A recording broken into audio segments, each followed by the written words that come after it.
রনে math জোনে আপনাদের স্বাগতম। আজকে আমরা দেখব খাদ্য অধিদপ্তরের যে এক্সামটা হয়েছে খাদ্য পরিদর্শকের জন্য 2025 সালের সর্বশেষ, সেখানকার যে অঙ্কটা আছে সেগুলো আমি সলভ করব।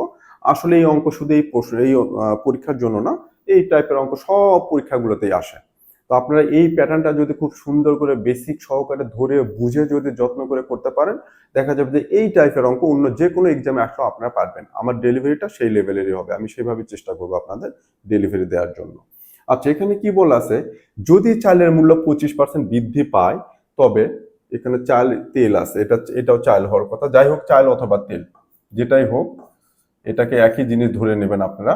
যদি চালের মূল্য 25% বৃদ্ধি পায় তবে চালের ব্যবহার শতকরা কত কমালে তেল বাবদ ব্যয় বৃদ্ধি পাবে না। তেল বাবদ বা চাল বাবদ, এটা চাল না তেলই হবে অ্যাকচুয়ালি। যাই হোক, এটা প্রোডাক্টটা যা হয় হোক, পণ্যটা না মাথা ঘামাচ্ছি না, এটা অ্যাকচুয়ালি তেলই হবে।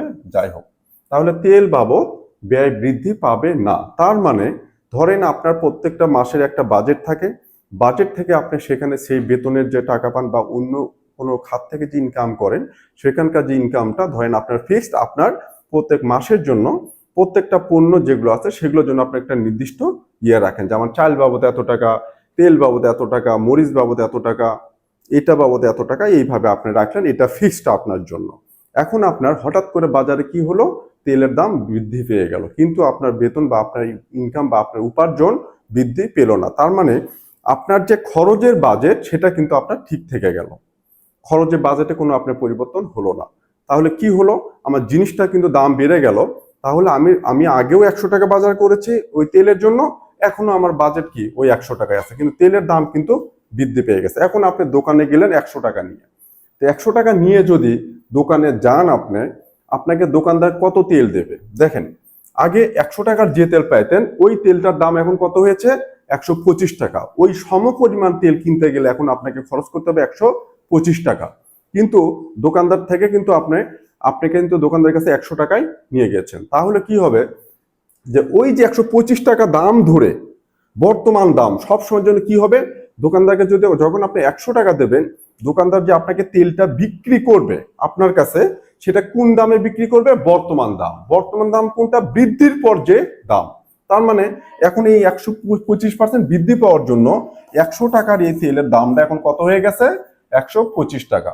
তার মানে দোকানদার এখন বর্তমানে যে আপনার কাছে তেল বিক্রি করবে সেটা কিন্তু এই 125 টাকা রেটেই বিক্রি করবে, যেটা আগে ছিল কত, 100 টাকা।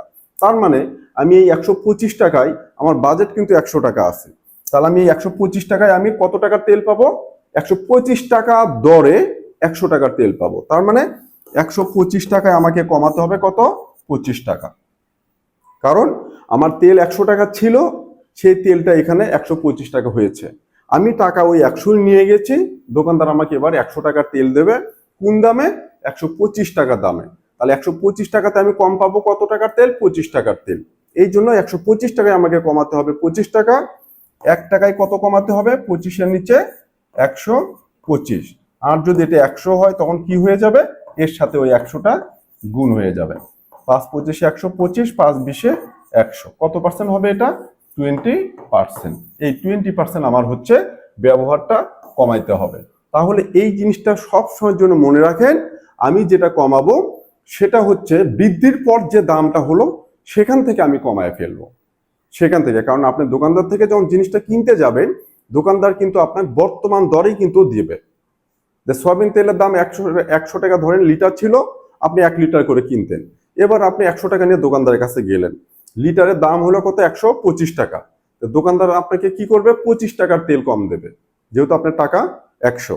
তাহলে 1 লিটার থেকে না দিয়ে 1 লিটারের 25 টাকার তেল আপনাকে কম দেবে 125 টাকা দরে। তার মানে আপনাকে 125 টাকায় 25 টাকা কমাতে হলো, কারণ বর্তমান দামের উপর সেটা কমাতে হবে।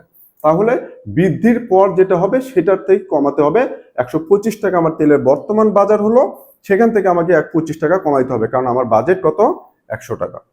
তাহলে 1 টাকায় কত, 100 টাকায় কত, 20% হবে এটা আনসার। ধন্যবাদ।